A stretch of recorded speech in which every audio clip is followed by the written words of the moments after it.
taliskii siyaad barre bilowgii hore ee dagaalka wuxuu caalamka ka qariyey islamarkaana si qayaxan u dafiray inuu dagaal kula jiro jabhaddii SNM. wuxuu isku dayey inuu ka hortago wax kasta oo beentaa qaawan kashifaaya. gaashaanla sare duuliye faarax siciid oo majeerteen ahaana taliyihii ciidanka cirka ay Hargeyso, iyo gaashaanla sare maxamed aadan dirir oo mareexaan oo isna ahaa taliyihii ciidanka cirka ee Berbera, ayaa ku dalbaday duuliyayaashii diyaaradaha MiG-17 iyo MiG-19 inay duqeeyaan oo si culus u bamgareeyaan dad iyo wixii ay arkaan si ay u horjoogsadaan qaxootiga ku sii qulqulaya dhinaca xadka Itoobiya. ujeeddada siyaad barre waxay ahayd inuu dunida ka qariyo xaqiiqda jiritaanka ee dagaalka. gaashaanla sare faarax siciid oo majeerteen taliyihii ciidanka cirka ee Hargeysa ee isagu ahaa ninkii gacanta ku hayay howlgelinta diyaaradaha, ayaa markii hooshu ku ballaaratay u habarwacday taliyayaashii saldhigyada ciidanka cirka ee Walaweyn ee ku yaallay Belidogle iyo Baydhabo. gaashaanla sare duuliye Khaliif Ciise Muus Yuusuf oo majeerteen taliyihii ciidanka cirka ee Belidogle oo hogaaminaya raxan diyaaradaha noocoodu yahay MiG-17 iyo MiG-19, iyo gaashaanla sare duuliye Cali Ibraahim Axmed oo reer Banaadiri taliyihii ciidanka ee Baydhabo oo isna horkacaya raxan diyaaradaha loo yaqaan Hunters, ayaa si degdega uga soo degay garoonka Hargeysa kuna biiray howlgalkii duqaynta ee hore u socday.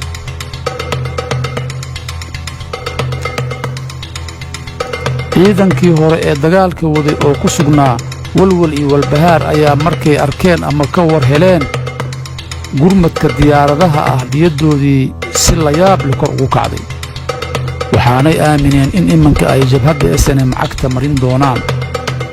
waxaa la abaabulay duulaan cir iyo dhul oo lagu qaado goobihii dadka shacabka ay u qaxeen iyo meelihii ay ku tuhmayeen dagaalyahanada SNM.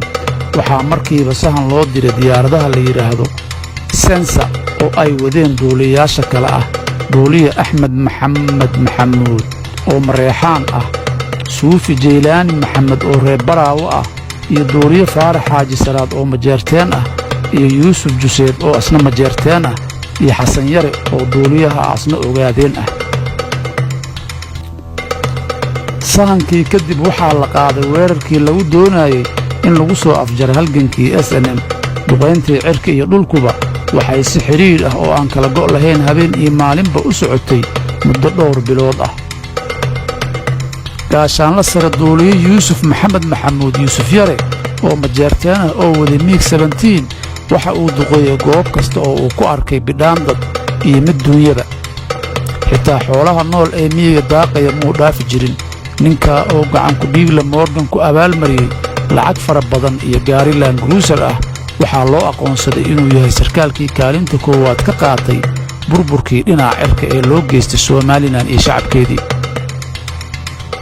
gaashaanla dhexe duuliye Maxamuud Xaaji Warsame Mooto oo dhulbahantaha ayaa isna ka qaatay kaalinta labaad ee duqaynta dhinaca cirka. kaalinta saddexaadna waxaa qaatay gaashaanla sare duuliye Mursal Muufo oo hawiye abgaal Mursal waxa uu ku duuli jiray MiG-19.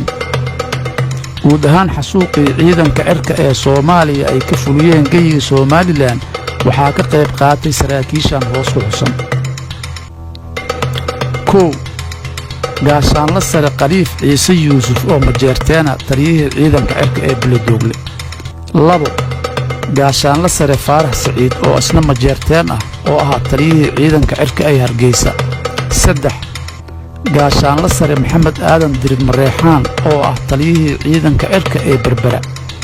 4 gaashaanla sare Yuusuf Maxamuud Maxamed oo majeerteen ahaana duuliye waday MiG-17. 5 gaashaanla sare Mursal Xaaji Axmed oo loo yaqaan Mursal Muufo oo isna abgaal wadana diyaaradda MiG-19.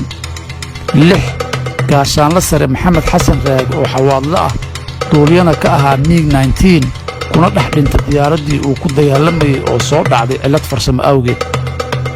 7 gaashaanla sare Xuseen Aadan Ibraahim Samadoon oo duuliye MiG-19 ku dhex dhintay diyaaraddii uu ku dagaalamayay oo SNM-tu ay soo riday. 8 gaashaanla sare Axmed Gurxan Hoori oo ogaadeen duuliye MiG-19 oo ku dhex dhintay diyaaraddii uu ku dagaalamayay oo SNM ay soo riday. 9 gaashaanla sare maxamed axmed xaayow abgaal duuliye miig 19 kuna dhex dhintay diyaaraddii uu ku dagaalamayey oo soo dhacday cilad farsamo. 10 gaashaanla sare xirsi maxamed faarax mareexaan duuliye miig 19.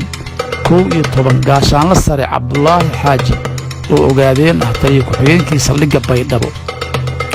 12 gaashaanla dhexe maxamuud xaaji warsame oo dhulbahanta ah duuliyo diyaarada hantarka loo yaqaan. 13 gaashaanla dhexe maxamed khaliif isaaq oo raxan weyn ah duuliyo hantarka diyaaradaha loo yaqaan kuna dhex dhintay diyaaraddii uu ku dagaalamayey oo SNM-tu ay soo riday. jabkii baahsanaa ee ciidankii cirka ka qabsaday dagaalkii ay la galeen jabhaddii SNM kasukow waxaa fadeexad iyo ceeb weyni dusha ka fuushay ciidankii cirka oo la ogaaday in magac mooyey aanay aqoon durugsan iyo khibrad toona u lahayn diyaaradaha dagaalka. waxaa la ogaaday xitaa inay ku fashilmeen oo awoodi kari waayeen inay hor joogsadaan oo dib u celiyaan shacabkii aan hubaysnayn ee xadka Itoobiya u qaxayay. wejigii labaad ee duqaynta dhinaca cirka oo ahaa kaalintii shisheeyaha calooshood u shaqaystayaasha ah ayaa furmay kadib markii duuliyaashii Soomaalidu ku fashilmeen dagaalkii. jaamac buluug oo hawsha u xil saarnaa ayaa si degdega uga keenay calooshood u shaqaystayaal ka koobnaa duuliyaal farsamo yaqaano iyo hal dhakhtar oo dalka lagu soo geliyey qaab dalxiisayaal. waxaa la dejiyey guri dabaq oo ku yaalla degmada Hodan xaafadda Taleex oo uu lahaa Cabdulaahi Cumar Ismaaciil Casaro oo majeerteen ah.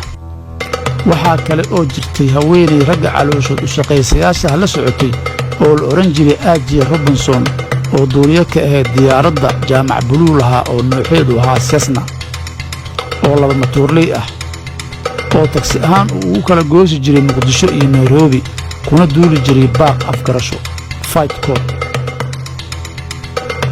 diyaaradahaasi waxa ay qaabilsaneed daabulka khamriga iyo hilibka doofaarka calooshood u shaqaystayaashii laga soo kireystay South Africa iyo Zimbabwe waxaana ka mid ahaa 60 dambiile ee hoos ku qoran. 1 duuliye J.R. Blakewood oo pilot ah. 2 M. Signaler oo pilot ah. 3 D.R. Jackson oo ah chief engineer. 4 K. Jones oo ah engineer. 5 C.D. Balfour oo ahaa armamentis. 6 G.D. Harrell oo ahaa airframes. waxaa saraakiishii ciidanka cirku qaarkood caddeeyeen in tirada calooshood u shaqaystayaashu intaa ka badnayd oo la isku badbedeli jiray. calooshood u shaqaystayaashu marka ay hawada ku jiraan ee wax duqaynayaan waxay isticmaali jireen code names ahaa jaamac iyo diini. jaamac waxaa loola jeedaa jaamac buluug. diini waa jifada qabiil ahaan oo ka soo jeeday siyaad barre. inkasta oo calooshood u shaqaystayaashii shisheeyaha ay dad shacaba gumaadeen hanti badan burburiyeen haddana aakhirkii lafahoodii ayay u baqeen oo way soo carareen. duuliye Blakewood inta uu xakamaha u jaray diyaaraddii uu watay ayuu isna baarashuud ama dallad kaga booday. diyaaraddiina waxay ku dhacday meel la yidhaahdo Dalandoole oo ka tirsan degmada Buur-Xakabo. jaamac iyo diini mar la weydiiyey inay ku noqonayaan dagaalka waxay ku jawaabeen hadal la macno ah murtida tiraahda adiguba caqlaad leedahee carar maxaa dhaama. intaas waxaannu ku soo gebagabaynay sheekadii ku saabsanayd ama taariikhdii ku saabsanayd dadkii ka qayb qaatay xasuuqii Somalilan. macluumaadka ay xambaarsan tahay warbixintani qayb waxaan ka soo xiganay buugga la yidhaahdo sababihii burburka Soomaaliya ee uu qoraaga magaciisu yahay Allah u naxariistay Cabdulqaadir Oromo. qaybta kalena waxaa ku deeqay shakhsiyaadka hoos ku qoran. 1 duuliye Suufi Jaylaani Maxamed Barwaani.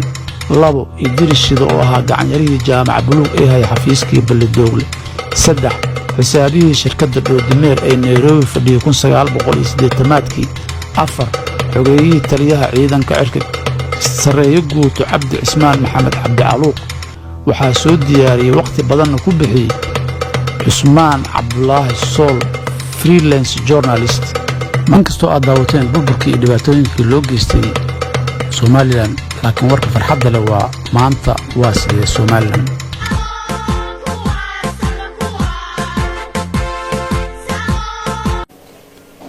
ilaahay waa mahadleh